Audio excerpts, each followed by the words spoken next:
Welcome into the Wednesday edition of the Oxford Exxon Podcast. Chase Parham, Neal, McCready, Clark Ford studio this afternoon around 1 o'clock as we have hit the button today. We'll talk a little basketball. Ole Miss losing to Florida last night, 72-63. Gators in the game on a 20-2 run as Ole Miss was up 9 with about 6 minutes to go and didn't do much of anything from that point. So we'll talk about that a little bit today as well as maybe whatever's generated the stream, a few other topics as well. A lot going on at rebelgrove.com today. Neal's mailbag up on the site. Zach has a pretty lengthy profile of Robbie Snelling, a two-sport player out of Nevada, football, baseball for him.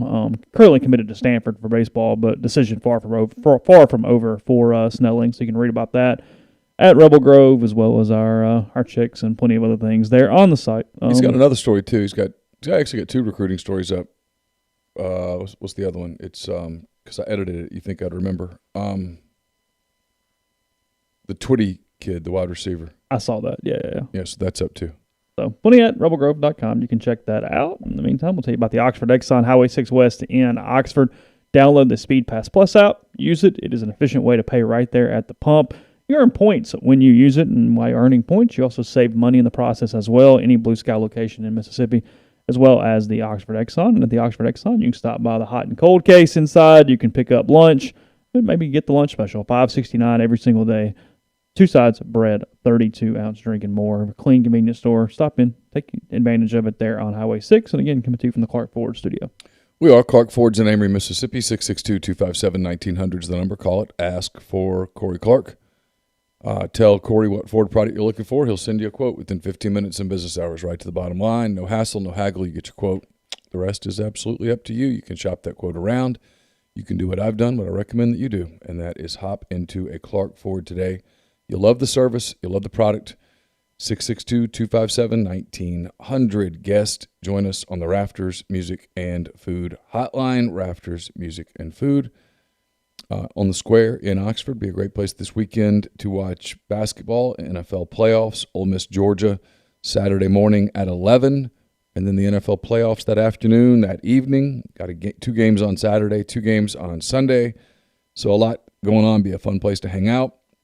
Enjoy their burgers, po' boys, chicken, shrimp, beer, drink specials, the whole shooting match there at Rafters Music and Food on the Square in Oxford and also in New Albany. So, as mentioned, Ole Miss falling to Florida last night, 72-63. Rebels now 1-3 in the SEC, if I have that correct. God, was it a 9-point loss at the end? Yeah, 72-63. Jeez. That's what I said. I think it was 20-2 on a run. I know it was 14-0. Ole Miss didn't score in the last 4:32, I think. Yeah. 4:23, 4:32. Might have a little dash of dyslexia with numbers. It's one or the other. Yeah, it was not good. I mean, they had extended out and gotten up by 9, I think, with 6 something to go. 6:10, 6:12, something. You know what's funny is I was sitting here and I never even typed an opening paragraph with them winning. You could just sort of see the offense bogging down. And I thought, here we go. The clock had too much left. Yeah, it almost felt like even with 8 minutes left, they were almost kind of like the Americans holding on to the lead against the Russians during Miracle, where you're like, hey, going to be a lot of shots coming. You have to withstand a siege here a little bit. That game did not cross my mind last night, but sure. Okay, sure. I'm just... You know what I mean? Like stress of every time down the court. It's like, okay, that lead's probably getting a little smaller. You might have a problem here. Ole Miss's last field goal came at the 6:28 mark last night. Yeah. Schuler had a 2-point field goal, a layup at 6:28, giving Ole Miss a 61-52 lead. So, 20-2 to finish. The last 6:28. That's rough. It was missed shots. It was poor defense. It was it was a lot. Carelessness with the basketball. It was really a textbook definition of how you lose a 9-point lead with 6 minutes to go and lose by 9. Well, I can tell you I wrote a paragraph at one point about how the offense, when it flowed through Romello White, made sense. The offense made sense. And it was like, this is their identity. Feed the post. Because it opened up some outside looks. They knocked a few down. And he's got a wealth of moves down there. He's a good player. And shortly after I finished that paragraph, they didn't go there anymore. At all. And the big kid for Florida, I can't think of his name. Big, tall, white kid. Castleton. Colin Castleton. Just kicked their ass. They couldn't stop him. They fouled him. He out-hustled them. Yeah. He wanted it more. If you want to do the whole thing about who wanted the game more, he did. He got going, and he got emotional, and he got Romello in foul trouble, and then he's beat him on the glass, and and they fouled him a few times and sent him to the line a bunch, and to his credit, he really played well. He was a rim protector for them. Webb, thank you for the super chat. He says, great show, guys. Finally get to watch live. 2 questions. Will Alabama finally realize Saban is better than the Bear, or do you think he has to win one more natty? Also, do you think Lane would go to Bama one day? I think everybody thinks Saban's better than the Bear now. Yeah. I don't know that that's even a conversation, even with Alabama fans at this point. Maybe the oldest of the Alabama fans would hang on to Bryant. Did the hey back in my day thing. But Bear Bryant died when I was in junior high school. And he got to sign like $75 a year. He just signed every damn body. I mean, Bryant's been gone a while. I don't know that the modern Alabama fan really understands Bryant other than in folk tales. He's a cartoon character to them. In a lot of ways. Extent, yeah. You know the voice and the gravelly and the whole ill and whatever, but. And then would I think Lane would go to Alabama one day? I mean, look, Lane's got to do a lot of winning at Ole Miss or somewhere else to get seriously in that conversation. I mean, look, so to answer your question, yes, of course. But for Lane to get even into the small mix of names at Alabama, he's got to do some serious winning. Gonna be a minute. Yeah. So not right. I mean, if you told me Saban decided today to walk away, he's not in the conversation. He's not even on the long list. Mm-hmm. Someone might throw him on a hot board for the clicks. Sure. But that's all it would be. Yeah. They like him, but he's got to show a lot of success. Yeah. They're not turning over the program to him. And frankly, it's a huge change on just how a program's run in some ways. Not every way, but in some ways. But back to basketball, I mean, they got weird late too. Had some looks. Rushed them though. They pressed. KJ Buffin missed a couple of free throws, was really hard on himself. Missed shots near the basket. Didn't get stops, didn't get rebounds. In the final 4 minutes, Florida, they had a number of possessions. They had 10 shots. They're getting offensive rebounds they beat Ole Miss on 50-50 balls. They beat Ole Miss on rebounds. Ole Miss missed open looks. Florida made them. Kermit gets a technical that you just can't get. Yeah, it was probably over anyway, but you cannot get that technical. Well, you're down 3 at that moment. With them shooting. Yeah. But now you give them 2 shots and the ball. Right. It ended the game. Yeah. It ended any prayer of some missed free throws and different things and whatnot. You just can't get a technical there. And then I'll be honest, I didn't think it was the greatest postgame in the world. Probably there's a moment there where I've reminded me of a Tommy Tuberville moment. I've told this story before. Tuberville's first year at Auburn, they'd beaten LSU the week before. Ole Miss had lost at home to Vanderbilt. Ole Miss comes over there and beats them at Auburn in overtime. And Tommy probably did not give himself enough time to catch his breath after that game. Instead of coming in and complimenting the Ole Miss kids and saying whatever, he came in and insulted the fans. Did a thing about they won't take anybody to South Carolina, and the next week, whatever. Sometimes you got to catch your breath a little bit. Tyler, thanks for the super chat. He says, "What's y'all's thoughts about SEC fandom? Is it good for Ole Miss football if the league is really good, or just average to win big?" It's a bit of a complicated question, or at least a multifaceted question. Because look, Alabama winning a national title does not bring Ole Miss or any other SEC team closer to beating Alabama. That's a negative. That's right. Bad all day long. Sure. You do not want the people you're competing against to have unlimited success where they have even more recruiting momentum and all these different things. I mean, that's bad. Now, on a very macro standpoint, Ole Miss needs to be it helps Ole Miss to be in the league where national titles are won and where exposure is very high because that rises all ships in a lot of ways. So both sides are true, but typically I find a lot of the, hey, I'm going to beat my chest because a team that just happens to geographically and similarly play in my division wins to be a little bit of an outdated concept and something I don't necessarily get behind. No, the easy answer is you want the rest of the league to suck. Yeah. In basketball, you want the rest of the league to be good because you're trying to get a bunch of bids. Yeah. So you're not playing them, really. Yeah. Nobody cares who won the West in basketball. Right. There is no West in basketball. You're just trying to get into the tournament. Yeah. In football, no, you'd rather. I mean, if you're Ole Miss, you'd rather Alabama, Auburn, Arkansas, Texas A&M, LSU, and Mississippi State suck. Yeah. And then if the rest of the league is good, so be it. Yeah. The paycheck is nice, but that's about it. Yeah. Yeah. For sure. But I completely understand why other conferences make fun of the SEC chant. I get it. Yeah, it's dumb. Yeah, it's like, okay. It's stupid, and it's disingenuous, too. Because you spend the whole year hating each other. And then at the end, you're like, oh, yeah, SEC. I mean. But there is a certain, I know you're going to say I don't understand this concept, and that's fine. There is a certain southern thing, though, about kind of we're all family and we can bitch at each other, but you can't bitch at us thing. But I think that's how it began. I do think that's how that permeated through a little bit of, hey, we're sort of the people down here that everybody makes fun of all together, and by God, when we kick your ass, we're going to do this, and we're going to do this, and whatever. I think that's probably how it started, but it's just played out in a very strange way over the years and the decades. Yeah, could be.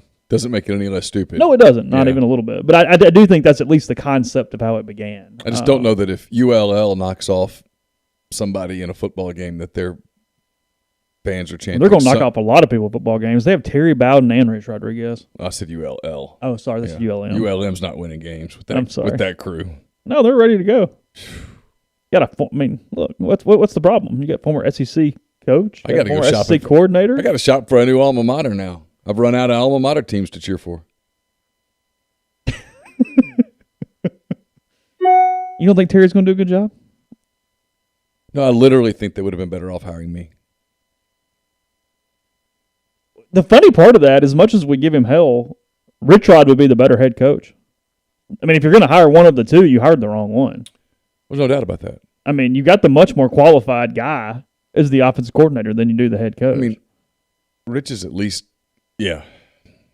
Yeah, I mean, he would be competent at ULM. I mean, Jesus. I would think. I mean, somebody asked me yesterday, said, why is Rich Rodriguez not getting bigger jobs? Because he won't change his offense, and he's played out. I mean, frankly, it's some of the reason why it's why Chip Kelly's star has fallen. I mean, dudes that cannot evolve and change into what's going on in 2020. I mean, it just kind of is what it is. I mean, Rich is not getting his door beaten down by top-tier programs at this point. I mean, the time at Ole Miss didn't help him in that regard by any stretch of the imagination. Disappointing for me. I'm now officially out of alma maters to cheer for. I don't know what to do. Take a few University of Phoenix classes, see how it goes. I'm about to put that on Twitter. I'm going to shop for an alma mater. Maybe I'll take a class. Take one class. Take one class, and I can call it my alma mater. Well, man, you got Liberty right above you. I mean, it's an easy answer right here. It's just sitting there. I mean, it literally is just, it's right above your head, ready to be grasped. Yeah, I'm going to leave that up there. Didn't you agree with my answer on the mailbag question about who I'd spend 5 hours with in a car? Okay, I agreed with your answer, but who were my choices? It was 40, Wolken, and Freeze. Wolken's out from the beginning. Immediately. I can't even have that conversation. Immediately. Like, there's no way. It's between Pat and Hugh. To me, that's a no-brainer. At least with Pat, we're going to know where we stand. There's not going to be a lot of BS, and I think we could fake it for 5 hours. I do think Pat would be good as long as you could avoid the topics you wanted to avoid. He would be fine for a 30-minute bar conversation, hour bar. No, this is 5 hours. No, I know. I'm just saying in general. Yeah. I think we could do it, though, because there's enough things that he's covered that I'm interested in that would probably satiate his ego. I could ask him about horse racing. Hey, what was that race like? What's that guy like? I could get him talking. I'd tell some horse racing stories. I'll let him play that game. Yeah, I could get him talking about stuff like that. We could do Cubs Cardinals. Like I said, one of his kids, maybe two of his kids are prolific swimmers. Yeah. We could talk, all three of them were college swimmers. Yeah, we could talk about the swimming. I'm sure we could have those conversations.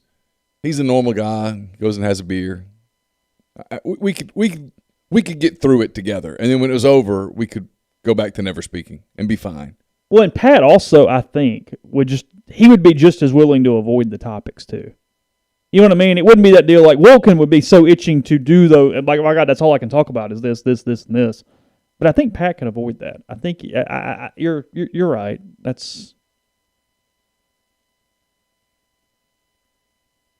Yeah, I'm good. That's fine. Yeah, I mean, we'd have to be careful. There'd be some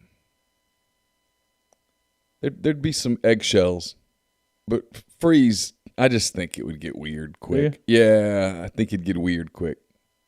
Here's the thing. Pat and I would not be concerned about getting the other to like the other by the end of the drive. Hugh would want there to be some form of resolution. And I just don't think we could get there. Well, that's true. And Wilkin we'd have a fight. There's just no. Pull over on the side of the road and let's go. Because he seems more high-strung and pissed off by the day. Yeah. He's more frustrated by the day. Yeah. Because, like, the Dan now is not the Dan when he lived in Memphis. And, like, he was still kind of a blowhard, but okay. It's fine. His Twitter feed is far more antagonistic than 40's. Oh, well, yeah. Yeah. 40's story with Dellinger the other day was all right. It was balanced. It's okay. It almost smacked of, hey, you guys write a story about was it worth it and get both sides. They found some dudes to talk. So they kind of did. I had a hard time finding people to say no, though. Yeah, because it was worth it. Like I said, even the Penn State guy was like, yeah. He was all pissed off and talking about all the problems. They went, yeah, it was worth it. Got to do this with my dudes. Played 5 games, 6 games, whatever it is they played. You know my problem with Terry Bowden? Just jumping around. Bottom line. Why not? He quit on his team in the middle of the year.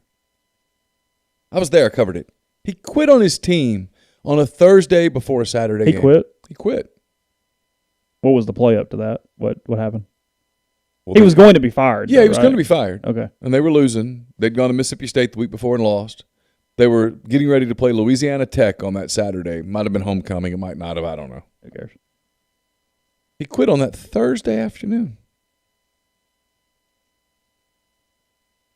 Can't do it. How deep into the year? Not that it matters. Mid-October? Early October? Early October. Yeah. And he never... What was his next stop? He was out for a while, right? He was out for a while. Then he went to... Didn't he go to Dayton? Or Akron? Well, he was at Akron eventually. That was fairly recently. I don't know where all he went. He has 175 career head coaching wins. Yeah.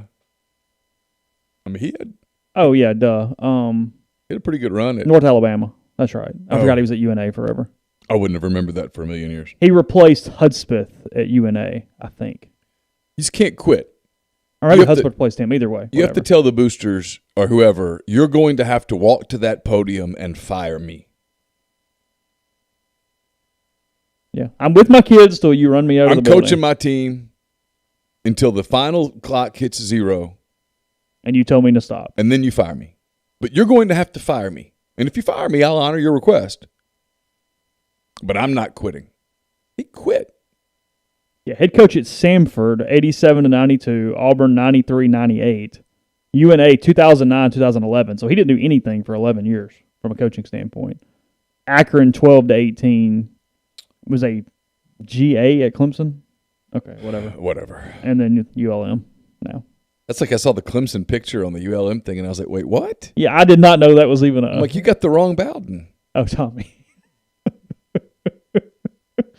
So if you had to have one lead your program, you take Tommy over Terry? Terry did go undefeated one year. Tommy never quit on his team. Tommy went undefeated one year at Tulane. He did, Tulane, yeah. Had Sean King as a quarterback. Yeah. That's right. Was Rich Rod with him on that team? Or was he coached with him? Rich Rod was with him. He was with him on that team? He was his offensive coordinator. Okay. And was going to get the Tulane job and they ended up hiring like Chris Scelfo or Scelfo. Yeah, that's right. So what happened at Auburn? Because I mean, he went 11-0, 9-1-1, 8-4, 8-4, 10-3, and then started 1-5. What the hell happened? Well, they lost Damian Craig, and they replaced Damian Craig with a young Ben Leard, and their talent had fallen off some. I can't remember all this. It seems like they opened with a loss to Virginia. I think that would have been an Aaron Brooks Virginia team. I think that's right. And they beat Ole Miss. They beat Ole Miss. And then lost 4 in a row. Who'd they lose to? Florida was one of them, right? Well, see, here's the catch to this, though. 3 of them were ranked top 7 in the freaking country. They lost to LSU, Tennessee, State, and Florida. 4 in a row. Number 7, LSU. Number 3, Tennessee. At Mississippi State. And at number 5, Florida. Oh, so he went to Florida after the state game. Well, that's the season. I don't know where in this he was fired. I'm just saying that was their record. All I've got to schedule up. He was fired the week before Louisiana. He did not coach the Louisiana Tech game, which was when? I've got it right here. Louisiana Tech was after Florida. So he lost the 4 in a row and then was fired. Okay. They were 1-5 when he was fired. Yeah, they were bad. And they only beat Louisiana Tech and Central Florida the rest of the way. I'm assuming that was a Dante Culpepper Central Florida team, but I digress. The Louisiana Tech day was one of the worst days of my professional life. 32-17 Tigers, October 24th. Yeah, so it was late October. So I go cover that game, and about the second quarter of that game, we find out that a couple of the writers on the beat who've been on the beat forever, Charles Goldberg at the Birmingham News, Philip Marshall at the time was at the Huntsville Times, both of them, Terry had invited them out to his farm or whatever it was called. Okay. Literally called him and said, go get some burgers and come see me. And so they got the exclusive from Bowden. Oh. I didn't have it. Well, that created a problem that day, didn't it? Yeah, and so my sports editor just demolished me. Not really mad at you, but taking it out on you. Well, I tell you what, it felt pretty mad at me. It felt personal at the time. And essentially told me, I didn't want to hire you, and I don't think you can handle this. So if you want to keep your job, you'll break who gets the job. And I'm like, you got to keep in mind, my first day on the beat was like the 3rd or 4th day of fall camp. There was no, hey, here's step in.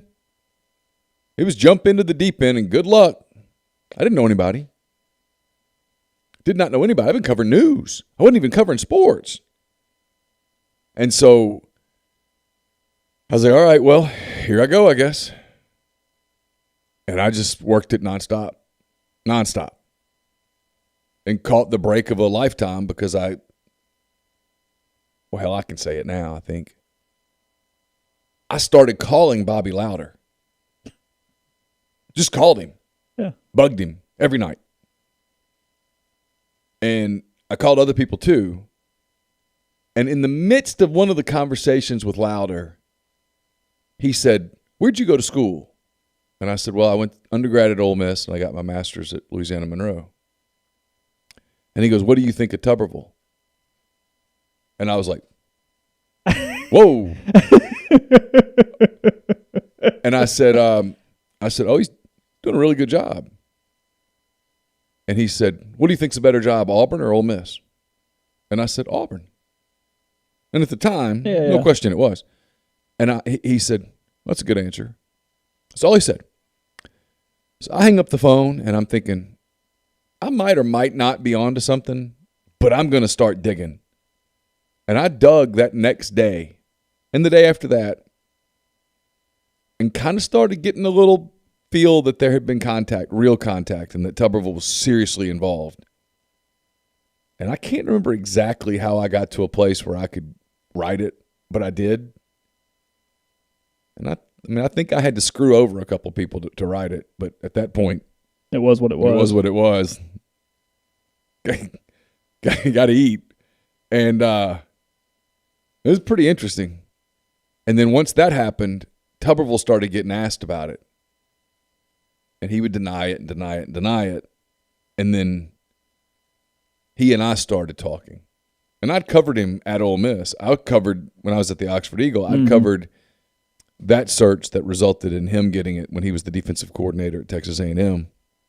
So we knew each other, and we started doing the game. I printed a denial or two, and I'll never forget it. One night he goes, I need you to write that I'm not. And I said, I can't. And he said, why? I said, because you are. And the phone kind of goes quiet, and he goes, how you think I'll do? I'll never forget. I was like, but even then, I've told this story before. Even then, this is Thanksgiving week. But was that enough? I mean, no, because I was still nervous. Yeah, I think say that. I was still nervous, but I felt better. But I was still nervous. And that week, Auburn had played Alabama in Birmingham. Okay. The Saturday before to end the season. Auburn went 4-7 or something like that. They didn't qualify for a bowl game. And so they played Alabama at Legion Field.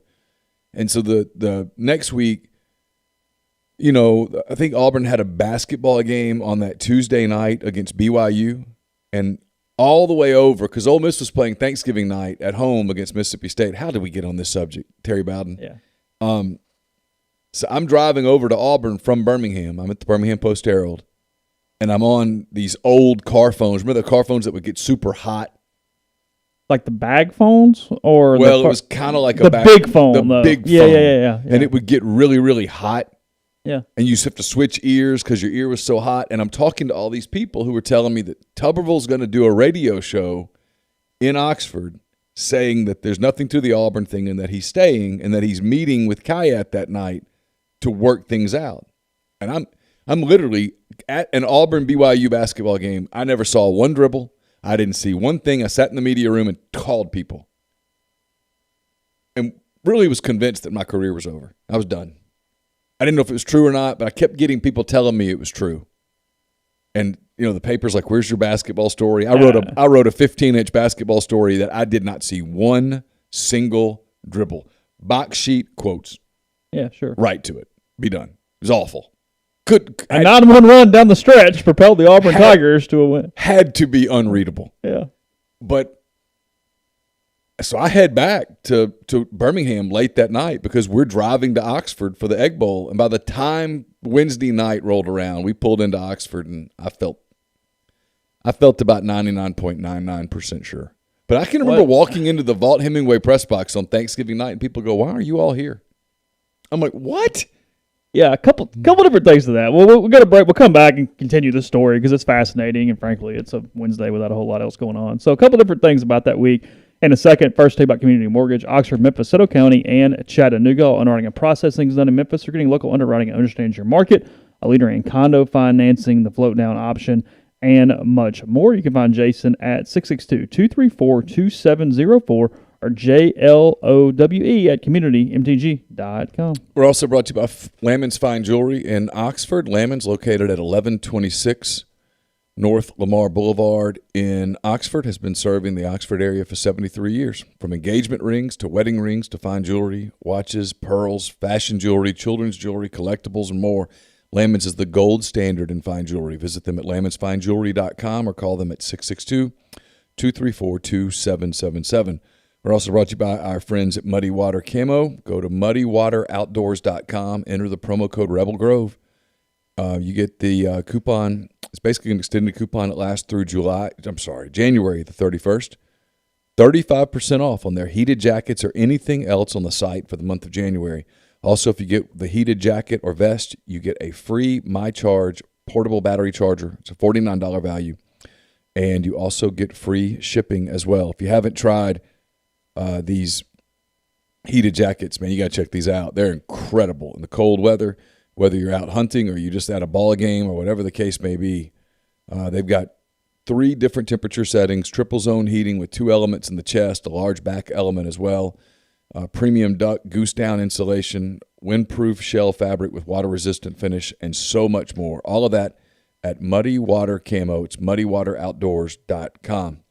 Also brought to you by Comer Heating and Air. Comer Heating and Air is the name you can trust. They bring more than 50 years of professional HVAC experience to Oxford, Tupelo, and the surrounding area. Comer Heating and Air is offering a special fall preventative maintenance agreement to make sure your heating system is running in tip-top shape. Call them at 662-801-1777 for all of your heating and cooling needs. And we're brought to you by the College Corner. The College Corner, your one-stop Rebel Shop, 2 locations in the Jackson area in Ridgeland. The College Corner is next to Fleet Feet. In Flowood, it's next to Half Shell. And if you don't live in Jackson, it's not a problem. Go visit them at collegecornerstore.com. Plus, you can find them on Facebook and Instagram. And we're brought to you by Pinnacle Trust. Pinnacle Trust, based in Madison, Mississippi. They've got clients in more than 20 states, advisors in multiple states as well. Founded in 1997, Pinnacle Trust provides detailed, specialized investment management, financial planning, retirement planning for individuals and businesses, and so much more. At Pinnacle Trust, investing is treated like a commodity. Decisions are made using objective information and research, not emotions. So regardless of your level of wealth, Pinnacle Trust will sit down with you, listen to your goals, study your expenses, and put forth a comprehensive, detailed financial and retirement plan built just for you. It's pintrust.com, PINNtrust.com. Mention you heard about Pinnacle Trust on the podcast. You'll get 10% off your first year's fees. Podcast is brought to you by Visit Oxford. Visit oxfordms.com. The Oxford Fiber Arts Festival going on January 15th to 23rd. You can find out more details there on the website, as well as the virtual MLK Day celebration January 15th, 5 to 6:30 on that one. And then also associated with that as well, a lot of different movies at the Cannon Motors Drive-In over the course of the week, including Selma, that running January 16th. And then 2 showings on the 17th, 6 o'clock and 9 o'clock again there at Cannon Motors for that. For more details on all those different events and everything else going on in town, visit oxfordms.com/events. You know, what's amazing is just how times have changed. I mean, what we talk about now, the Lane Kiffin coaching search, and you're tracking, I guess Plain started 10, 15 years ago, but all the things that goes on. That Tuberville thing, the finalists all came to campus and interviewed back to back, basically. Yeah. Because it was Tuberville and Tommy Bowden and Joe Hollis. Yep. And I think Hollis ended up at Arkansas State maybe at some point, or came from Arkansas State. Yeah, that was where I cut my teeth on coaching searches. I learned in that coaching search just to be relentless. I bet I talked to Tommy Tuberville 30 times that fall. I called him so much that he made a joke about it in the press conference. Oh, did he really? Yeah. Well, that was a weird thing because they brought Tuberville in. Because I remember they all did interview, or not remember, but I've been told this. They all did interviews coming out of their interview room in Tad Smith, and then they announced. No, it was at the alumni house. That's right. But they announced it during a basketball game, right? Wasn't Tuberville's? Wasn't Tuberville's? I can't remember if his press conference was on a Friday night. I think it was at halftime of a basketball game. I think I've been told that. I don't think that's right. Okay.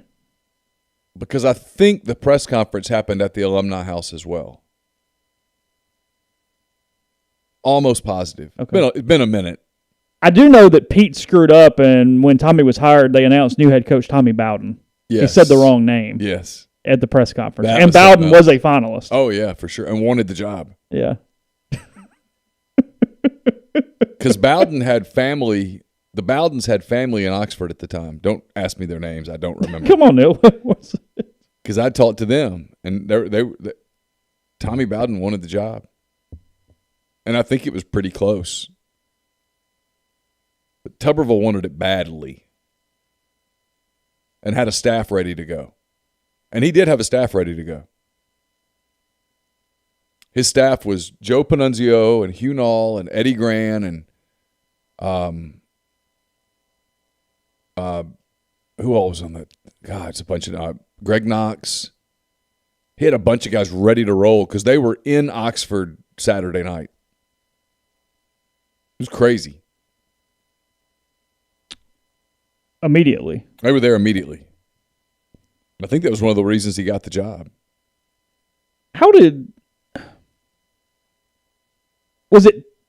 Which coaching search did the whole Mike Cavett thing hop up in? Was that? Well, we could do real story time on this one. Okay. So it's been a long time. We probably are okay from. So, because see, this all runs together for me because I'm not old enough to put them all together. So Tuberville and Ole Miss play Mississippi State on that Thursday night, Thanksgiving night in Oxford.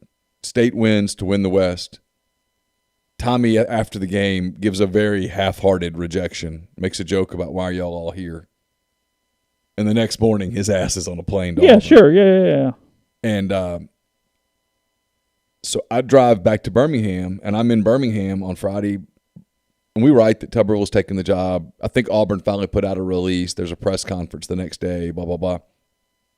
And one of my sources goes, we were kind of finished, coaching search kind of a guy. And we finish, and he goes, you know what Ole Miss is doing, right? And I said, I'll be honest, I hadn't even given that a thought. And he said, Ole Miss is hiring Mike Kevin. And I said, the guy at SMU? Yeah. And he goes, yeah. He goes, it's basically done. So, Chase, I pick up the phone and call Mike Kevin. It's a Friday night, and I'm just running. I'm on adrenaline. You know what I mean? Adrenaline is coursing through my veins. And I call Mike Kevin, and he answers. And we have a conversation, and I tell him who I am, of Birmingham Post-Herald. And he finds out that I told him I'd just written that Tommy Tuberville was leaving Ole Miss, was going to Auburn. And he finds out that I went to school at Ole Miss, and he starts talking, and he opens up and tells me on the record that he is flying to Oxford the next day. I'm taking quotes. I'm writing a story. I call the Post-Herald. And I'm like, hey, you guys want this story? Because we have the Saturday morning Birmingham paper. Back then, the Post-Herald did Saturday morning. The Birmingham News did Sunday morning. And I'm basically just throwing it at him. I mean, I'm like, it's 9:30, 10 o'clock. And I think what happened was they had laid out the whole paper and just said, F it. Really? I do. I think they just went, no, we're good. They laid out all the Tuberville stuff. I'm sure they'd written a story. Alabama was going to a bowl game. I'm sure there was some big story about Alabama's backup strong safety and how his pet dog once died in an accident that had motivated him for the rest of his life or something. There's no telling. And I think because they went, nah, just give it to somebody. And so I told a few Ole Miss people that I knew, I'm like, hey, you guys need to get in touch with Mike Kevin. And apparently it got on the rebelsports.net site. Whatever it was back in the day, yeah, sure. And apparently they just went nuts. And they had their Greg Schiano moment. In fact, say it was a precursor to a Tennessee kind of thing. Yeah. Because I remember feeling really bad about it. Like, that's terrible. I felt terrible about it. You cost him the gig. I probably potentially. I probably hurt him on the gig.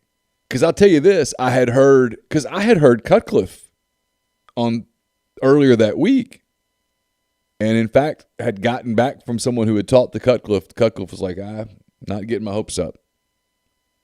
Yeah, there was a booster push for Cavett that was pretty substantial. I mean, I've been told that by people in the room that they basically had like meetings and said, hey, this is... Who was the AD? It was John Schaefer, I think, at the time. And Schaefer had coached at Auburn and had been at Auburn or at Georgia when Cavan was at Georgia or Auburn or somewhere. He and Cavan... Schaefer was already there by then? Yeah. Okay. They had crossed paths. Yeah, I can't remember...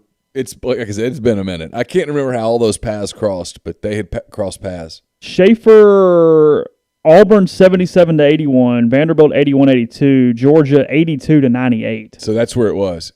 Ole Miss 98-02. So he had been at Georgia when Cavan was on the staff at Georgia.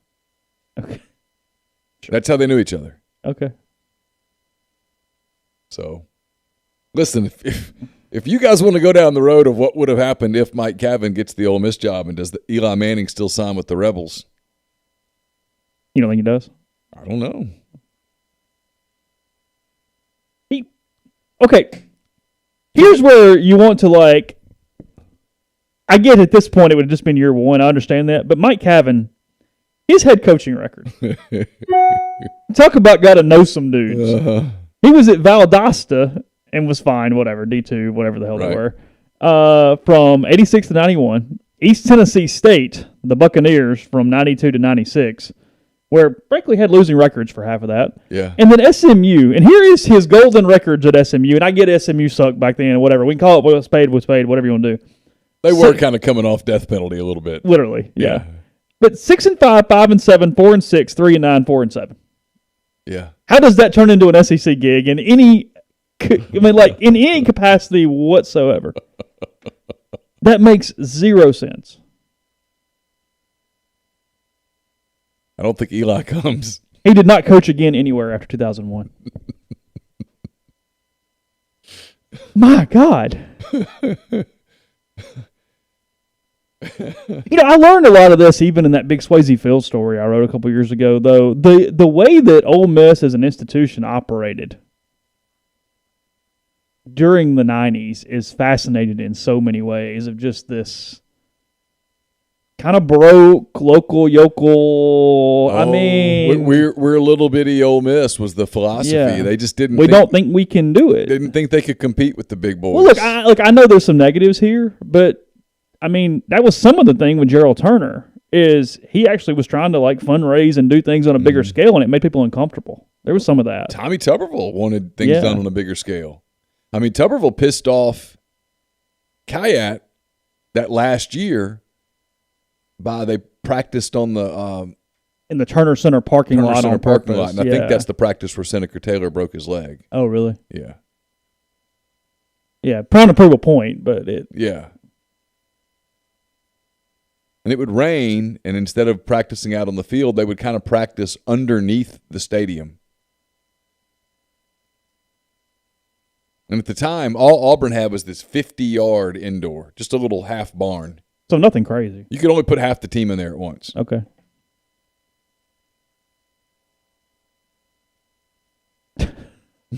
I mean, it was a different time in journalism too, because I just don't know that anybody was really working the stories like that. Well, I mean, I would just call people. I know I glossed over it, but think about that.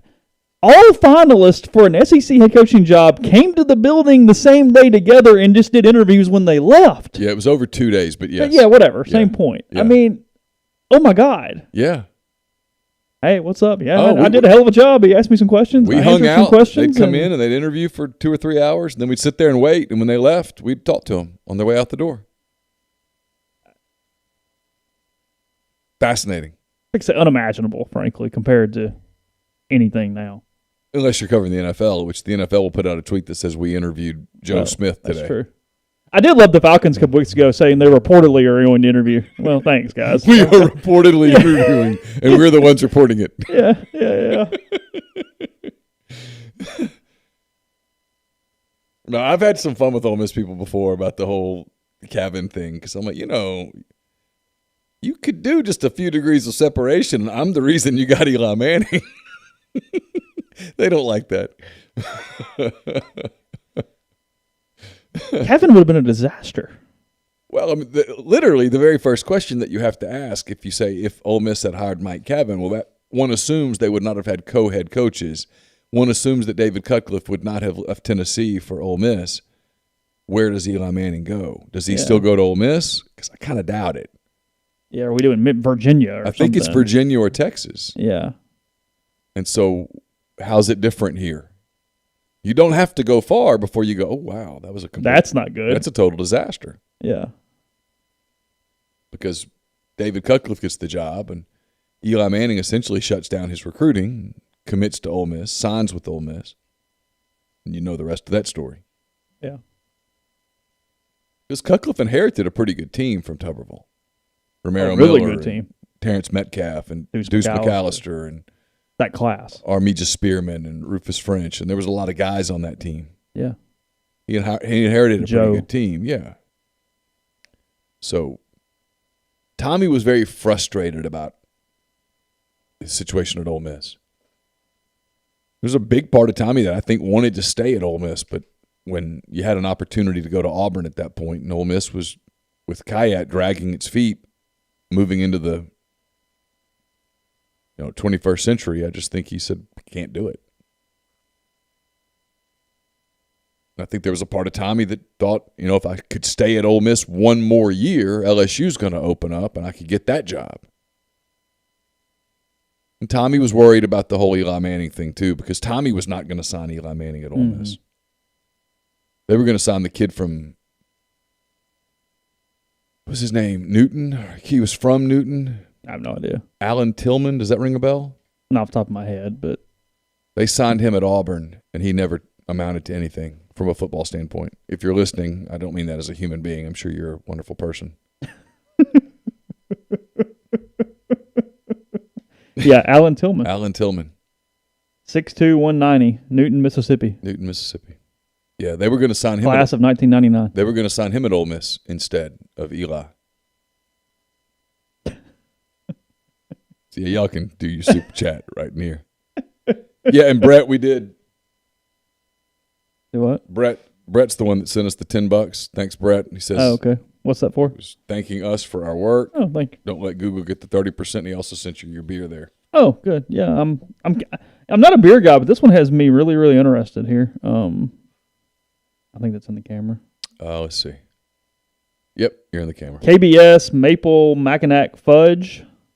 Says Michigan didn't invent old-fashioned fudge, but it was perfected here. We pay tribute to this time-honored tradition with KBS Maple Mackinac Fudge by amplifying the rich chocolate notes of KBS using fudge coffee, then adding maple syrup and aging it in oak bourbon barrels. We've created a bold new take on a barrel-aged classic, one that could only have originated in Michigan. So there you go. Try that out later and let you know how that went. But yeah, I don't know. We were talking. Mike Cavan's name came in my head, and I went, that was something somewhere, but I don't remember.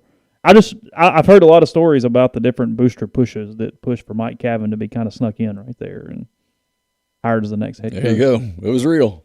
Well, they had kind of a fascination with SMU, though. I mean, you know what I mean? I mean, Turner ends up there later. You know, I guess one or two. I mean, they saw themselves as kind of an SMU instead of an SEC program. Like, just go be an SEC program and quit being that. And that was Cutcliffe, I think, was the first person. He yanked them into the. Well, Tuberville did a lot too. Yeah, set the stage. Tuberville set the stage on the flag thing. Yeah, 100%. Hated that. Well, looking back, it was kind of ingenious. Hey, we aren't gonna get the support for this, but we'll just ban sticks. Good. All right. Cool. Well, I can remember the day that Tommy Tuberville got a commitment from from Terrence Metcalf. Okay. Somebody said something, and he said, "It's too hard." Had to work too hard for that to get. They knew how good he was. And They wanted him. But what should be a no-brainer and these should be easier. Yeah. We shouldn't have to work this hard for a kid from Clarksdale, Mississippi. Yeah. I mean, built that thing on in-state kids all in that class. You know, Terrence and Romero from Shannon. And that's why I've said many times, Ole Miss people should retire Romero's number. The ringleader of that group. Absolutely. Yeah. Parade All-American, the whole people deal. Go, he wasn't the best one. I get it. The other ones probably don't come if he doesn't. Yeah. He's the one that made it easier for the other ones to come. Mm-hmm. Bottom line. And Romero could have gone to Alabama. They wanted him bad. Because out of all that group, the only one that was in a previous class was Rufus. I think Rufus was 1 year ahead of Romero, but then everybody else was in that. Well, Rufus and Joe Gunn and those guys were in one class. But Gunn went to military school. He didn't qualify out of high school. Right. So he went to Valley Forge. That's right. Because they had to actually hold on to him from not going to Penn State out of Valley Forge military, and they got him back. All right, so we got some questions in the thread. Sure. What's the word on the mystery tight end transfer? It's not a mystery. I'm just not at liberty to say his name. I don't have it on the record. To my knowledge, everything is still rolling. I know that the whole mystery thing, it's just off the record. Did Zach Arnett turn down LSU, or did they not offer him the job? I don't know. I don't know if we'll ever really know the answer there. He's not going, which is odd because I think earlier in the day yesterday, LSU thought that he was going to go. Is Ole Miss getting Eric Gilbert? I've not heard that. Have you?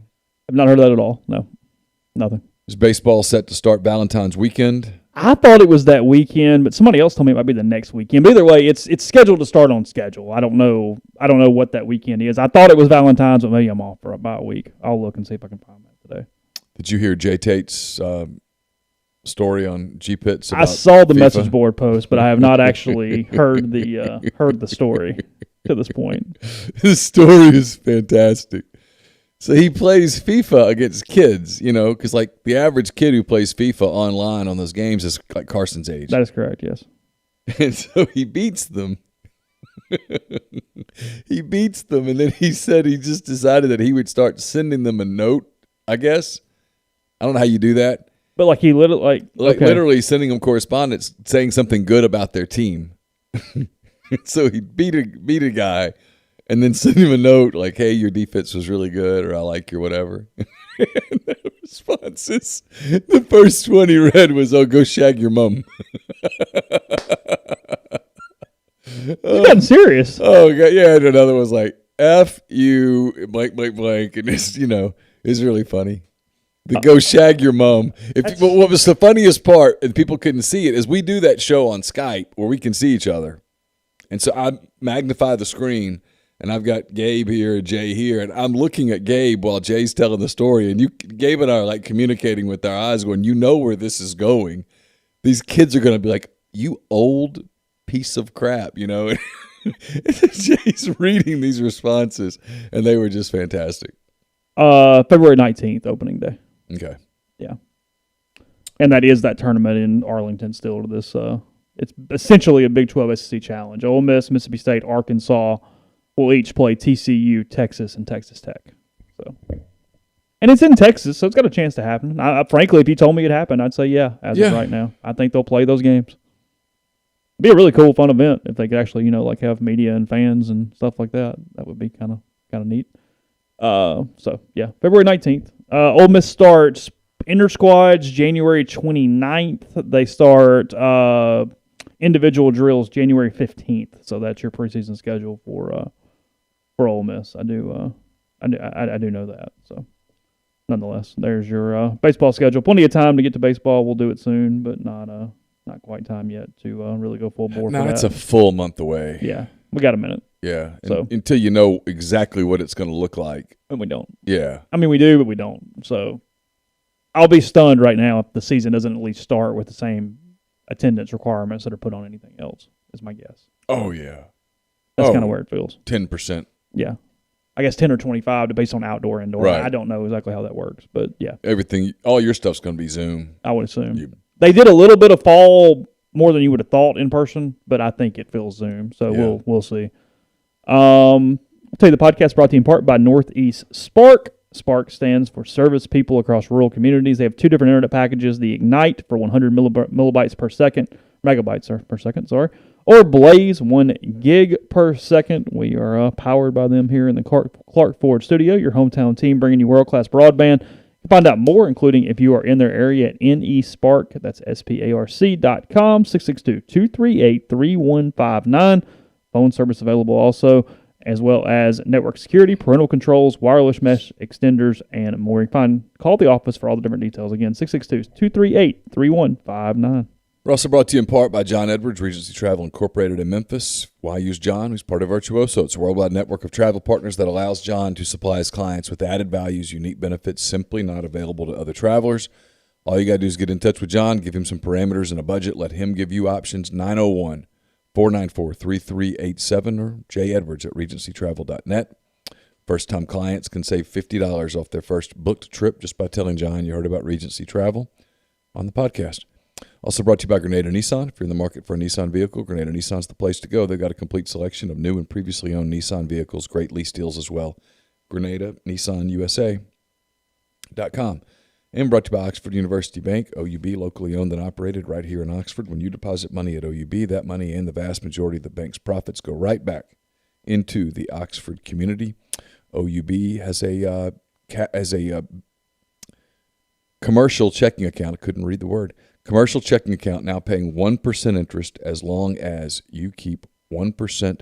As long as you keep $10,000 in the account, it comes with fully interactive online banking. They can also set up any local business to deposit checks from their office and not have to worry with coming to the bank daily to deposit those checks. To learn more, go to liveoxford.bankoxford.com or call 662-234-6668. OUB is FDIC insured. Also brought to you by Whitney McNutt of Tommy Morgan Incorporated Realtors. She's serving you for all your real estate needs in Oxford and Tupelo. She sponsors my mailbag, which is up on the site today. She sells condos, land, commercial, and residential family homes. 662-567-2573 or 662-842-3844. Also brought to you by Bain, Moss & Bowen, located in historic downtown Corinth. Their firm practices a wider range of law, from DUI defense to car wrecks to representing government entities. Bain, Moss & Bowen, the only firm in Mississippi made up of a sitting state legislator, a former assistant district attorney, and a former circuit court judge. That experience is unmatched in that regard, and you can tap into it by visiting them at 618 East Waldron Street in Corinth or by calling them at 662-287-1620. And we're brought to you by Alpha Specialties, located at 1670 Highway 80 In Pearl, it's your trailer-specific professional. If you want to haul it, they can call it. Alpha is the premium trailer dealership in Mississippi. They've got Load Trail, the premium brand trailer, the highest quality utility equipment dump and gooseneck trailers being built today. For podcast listeners, Alpha also has spare tires and wheels starting at just $100. They have a full selection of trailer parts and accessories, hitches, winches, straps, and more. They do all sorts of truck accessories. You can also get 10% off a yearly trailer service and inspection at Alpha's full-service shop. They can repair all types of trailers, concession, horse, utility, enclosed, gooseneck, RV, and more. Give them a call, 601-932-9798, or check them out at alphaofms.com. That's alphaofms.com. Make sure you tell them that you heard about Alpha on the MPW Digital Network of podcast. And we're brought to you by Blue Delta Jeans. Blue Delta Jeans makes the best fitting, most comfortable jeans in the world because they are uniquely made for you and only you. Raw denim jeans, custom fit and hand-tailored in Tupelo, Mississippi. One size fits one at BlueDeltaJeans.com. I know you're excited. Chicago Bears announced that they are keeping head coach Matt Nagy and general manager Ryan Pace for the 2021 season. Defensive coordinator Chuck Pagano is retiring, but It's great. the Bears staying with their guys. Says that So my Trubisky jersey is good for another year. George McCaskey, the chairman of the Bears, he praised Nagy's ability to navigate the team through a 6-game losing streak that helped lead Chicago to the playoffs, but also said they would not receive contract extensions. So they're getting fired in a year. Yeah. So you're doing the thing you're not supposed to do, which is keep a guy you know you're firing. Yeah, because what happens if he goes 10-6? You extend him, and then you're just And then you're screwed for spinning perpetuity. your wheels. Yeah. It's like hiring the interim coach and don't hire the interim that actually has a chance at the job. Hire some dude you know is going to screw it up the rest of the way. So yeah, On the other the side Chicago of that, Bears. On the other side of that, I keep having things pop up on my other computer. Okay. Like one just then said, how Republicans can get rid of Trump. It's over in a week. Literally 7 days. What are you doing? You literally do not have time on the calendar to impeach him. 6 days and 21 hours. Because it's noon, right? Yeah. Yeah. So 11 a.m. our time. What are you doing? I'm so confused. It's not political. This is practical. No, you and I were kind of just bamboozled by the whole thing before we started because you literally don't have time to do it. I mean, go ahead, but it makes no sense. Yeah, it can't be done. No. So I mean, the House could impeach him, sure. but then you have to have a trial. We have this thing called the Constitution that requires that, and there's not enough time to have a trial. No. And his term expires. You'd have to invoke the 25th and then try to run that through. But they can't do that because he's not incapacitated. Well, I'm just telling you that. But that's not going to happen either because that would be a terrible precedent. Yeah. The 25th is designed for the what you do when the president is incapacitated. Yeah. This is not a political thing. This is not about Trump or not about Trump. This is about what are we doing? Shouldn't we just be playing out the string? I mean, he's basically disappeared. Just let it go away for 6 days. Yeah, Arnett is really trying to get out of state. He's interviewing like everybody. He's got a deal on the table with state, but everybody's saying they don't want him to ever be able to run again. He's not going to run. He'd be 78 years old. Can't win. No, he couldn't win. He's not going to. No, unless he runs as like his own party, which would be comical. His own party. Yeah, Well, I mean, he could technically start another party, or he could run as an independent, and if he got enough percentage of whatever, I don't know how that works. Yeah. Well, yeah, that's. I mean, doable. Ross Perot ran as an independent. You can run as an independent. This is not a Trump statement. This is a campaign statement. Yeah, sure.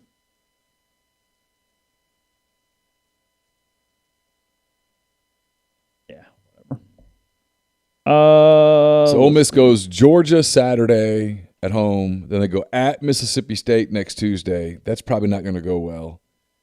Texas A&M at home next Saturday. At Arkansas, Wednesday the 27th. Probably won't go well. At Georgia, Saturday the 30th. Then they got a run here of really tough ones. Tennessee at home. At Auburn. Missouri at home. Missouri's really good.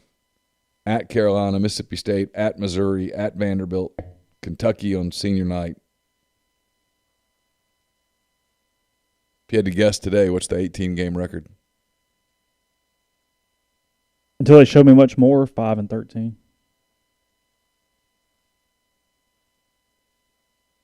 Makes for a really awkward offseason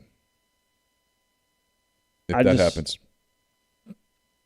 They have kind of one way to win, and they're not closing games well at all. They're closing games very poorly, and they're not going to be in a ton of blowouts, at least positively. Right. So starts becoming a mental thing. Yeah. You got to show you can close and finish, and they're not even really sure who's taking the shots.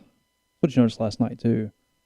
Schuler had a good night, threw some shots up, hit some shots, played well, but he had 19, I think. He had 19. He was 50% from the field. They don't have that third scorer ever.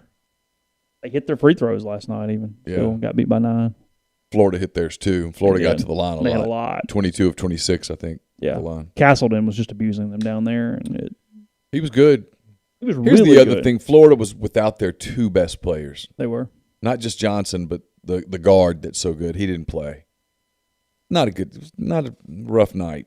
That was a game you could have won with a real winnable game on Saturday, and you could have given yourself an opportunity going to Mississippi State. Got handed a little bit of a gift there and couldn't finish it. Got handed a big gift and said, nope, we're good.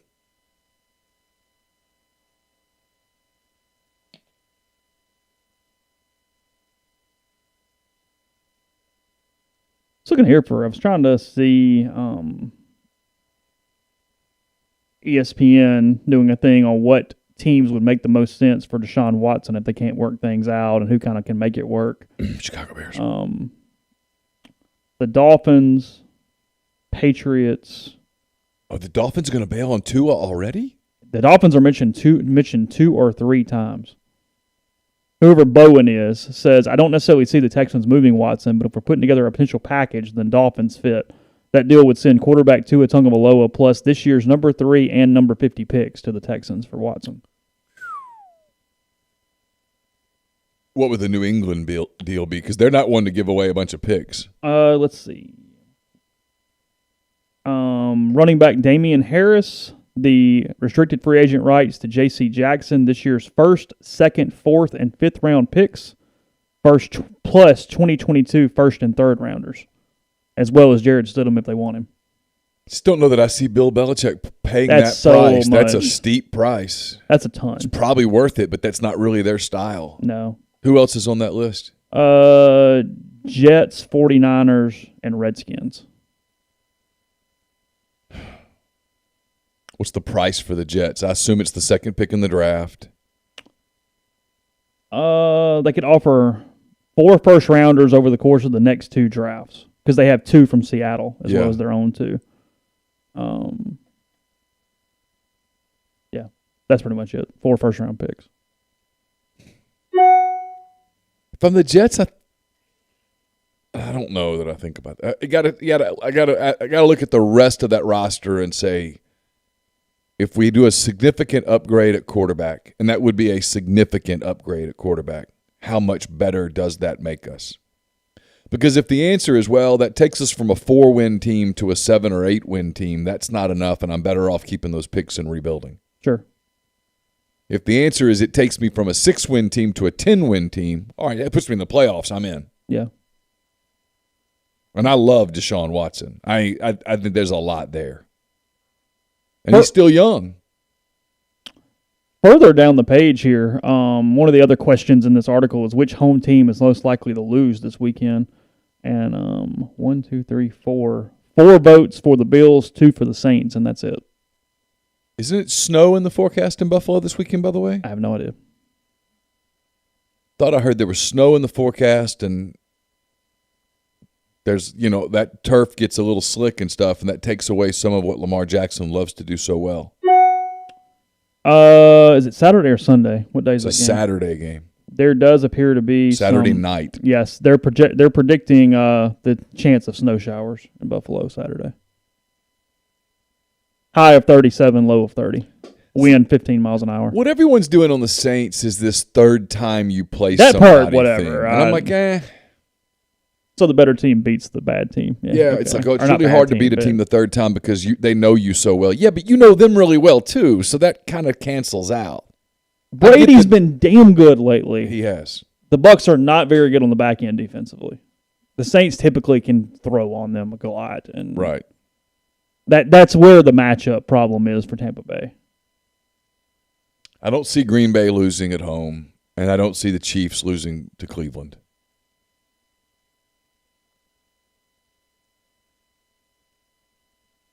So, I don't know. Be good games. If you're Cleveland, you go to Kansas City with nothing to lose. Graziano from ESPN, his prediction for the weekend is actually the Saints will blow out the Buccaneers. He said, I think this is a bad matchup for Tom Brady. I don't buy the old adage it's tough to beat a team 3 times because since 1970, teams that beat a team twice in the regular season and saw them again in the playoffs are 14-7 in the rematch. I'm a little more hesitant than I would have been a week ago because I was very impressed with Tampa Bay's pass protection against Washington's front. But I think being a 4-time defending division champ against a thrown-together upstart is a good spot for the Saints here, and Drew Brees will find a way to win his last game against Brady. So, I'm asked for the Saturday weather forecast in Green Bay, Wisconsin. High of 34, low of 24, overcast. Temperatures nearly steady in the low to mid-30s. Winds north-northwest 10 to 20 miles per hour. No real significant chance of precipitation at all. The low that night's 24. There's no mention of a 21% chance of some like rain or sleet or something, but not anything significant. And then I'll pull up Buffalo, see what they're saying for that night, because I'm curious.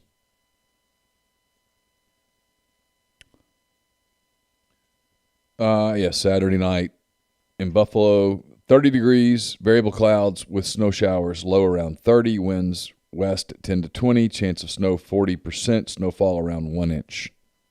So really? Not a huge deal. That's not enough to actually create. Right. 68 and clear in the Superdome on Sunday. Yeah. Coldest. It's a freaking cold. God. Coldest press box in America. It is. I'm joking because we say, well, it's so high, but it is freezing. I don't know what the deal is. 68 once it warms up with people. When you first walk in there 2 hours before a game, it's like 12 degrees. And I swear, this sounds stupid. I swear I think Tulane games are even colder because they don't turn that upper bay of lights on. Yeah. Because they only use 1 ring of lights for Tulane games, not 2 for like the Saints. It's just ice. Yeah. I guess we've covered 2 down there for Tulane over the last 10 years. They've done that twice. The day Bo hurt his shoulder and Masoli down there too. You don't remember the second game of the 2010 season, I assume. I don't. They beat Tulane. I think he and Nate were still swapping snaps at that point, but the Rebels did pull away from the Green Wave. Sammy asked if Jay Tate ever got the TWC hottie on his show. Julie Martin, not yet, but Julie and I follow each other on Twitter, so I'm going to make it happen. That still hasn't happened? Hadn't happened. Need it to happen. Yeah. Let's see. The week's moving by pretty well for the whole Saints playoff game thing. I'm not getting overly worked up or nervous or anything. I still feel like if you just can't get to Green Bay, that's going to be the one to be nervous about. You weren't going to win anyway if you can't win home games against these other teams. So I'm playing it out in my head that way. It's true, though. If nothing else. If you can't beat Tampa at home, you weren't winning at Lambeau against Aaron Rodgers the way he's playing. And you definitely weren't winning the whole thing. So because Rodgers is playing at an exceptionally high level this year. I'm for the Rams on Saturday. Yeah. A little bit. No doubt. I'll deal with that later. I know LA's damn good on defense, but I'll deal with that when it gets here. But they're not what Green Bay is on offense. Well, nowhere Green close. Bay can hurt you in so many ways on offense. Dylan sent me a bunch of stats last night about how this year's LA team is equal or very resembling the 2007 Giants team that won it all. Way they were built, the records, things they did in the postseason. I think that's where the Rams are kind of going with their head right now. I'm seeing Jared Goff freezing to death in Lambeau this weekend and it being a pretty tough sled. Because he's a California boy, isn't he? I think so. Although if it's NorCal, It's pretty cold. It does. I mean, hey, I dealt with that stupid-ass marine layer in Long Beach that night. When everybody goes, hey, you might need to sleep. And I'm like, oh, yeah, fine, whatever. And then I froze to death. It was terrible that night. I mean, you're trying to protect your face. And it get really cold out there at night. Yeah, it was rough. I did not like that whatsoever. The weird part in San Francisco, the closer you get to the bay, the colder it gets. And when you're right there on the bay, it is cold. Oh, really? It is cold. I mean, he played at Cal, so he's been in some weather. Yeah, I think that stuff's kind of. But Breeze has not overly played well in the cold weather, and his whole career I've been going, hey, he played at Purdue, no big deal. But he, whatever reason, and now I'm a little fuzzy because of that Bears NFC title game in 2006 that I still hold against him a little bit. But that was not all his fault. You know, people do that about Purdue, but for example, the majority of Purdue's season, I mean, it's not snowing in September in West Lafayette, Indiana. I mean, it gets cold in November and stuff, but most of his games were still played in decent weather. Middle of October in the Midwest is not. It's fine. It's fine. It might be colder than it is here, but you're not. It's not a blizzard.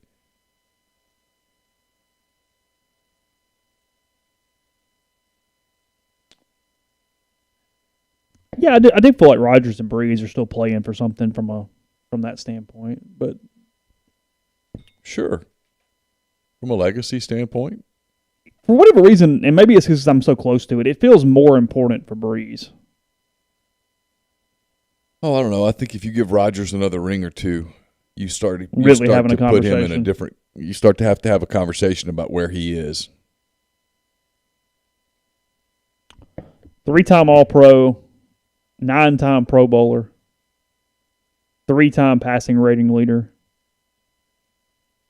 2010's All-Decade Team, Athlete of the Year in 11, Super Bowl champion, 2-time MVP. That's what I'm saying. Going to win the MVP this year too. That's pretty hefty. He's literally going to earn the MVP over Patrick Mahomes, who's the best player in the game. Yeah. Which tells you what it had to look like, because it had to damn look like the year had to look like that. Yeah. Because Mahomes had another Mahomes year. Yeah. That was the only way to do it. And if you ask 100 people, who do you want to lead your team right now? It's Mahomes. Yeah. But then you look at Rodgers' numbers and you're like, well, geez. I mean. Okay. Like 46 touchdowns and 4 picks or something insane like that.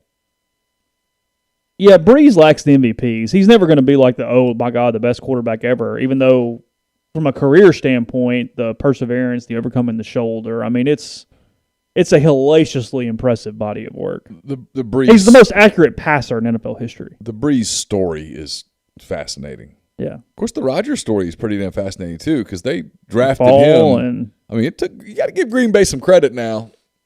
Brett Favre was near the apex of his career, and they draft Aaron Rodgers. He falls in the draft that day, and they bring in Aaron Rodgers, and it's like, so Brett, yeah, countdown started. Yeah, we love you, but yeah, I know this will shock you, but Favre was a prick to him. Blown away. Yeah. So. We'll see. Whatever. 5:40 start for Saints and Bucks on Sunday night, Sunday evening, whatever you want to call it. I wish the game was earlier in the day. I don't like having that last game of the weekend. That's not preferred. Would like to play the morning game on Saturday and go ahead. Because I told Dylan this the other day. There's no better feeling as an NFL fan than your team winning their playoff game on Saturday. Oh, yeah. And be able to watch the rest of the weekend and everything cool. And yeah, Sunday's just great. Oh, yeah. Just you wake up and go, hey, we're just hanging out, boys. Y'all have a good time. We'll see who we play. We'll let whatever. So, anyway. Whatever. I assume we'll tomorrow night with the plan? Yeah. Okay. Tomorrow night. Normal time as far as I know. Okay. We'll do that. Again, plenty at rebelgrove.com today, including some recruiting stories, a mailbag, and more. So go check that out. You should get a subscription if you do not have one. It's very cheap. You can afford it. We appreciate you guys in the stream, and we'll talk to you on Thursday night for hand raise, guys. Take care.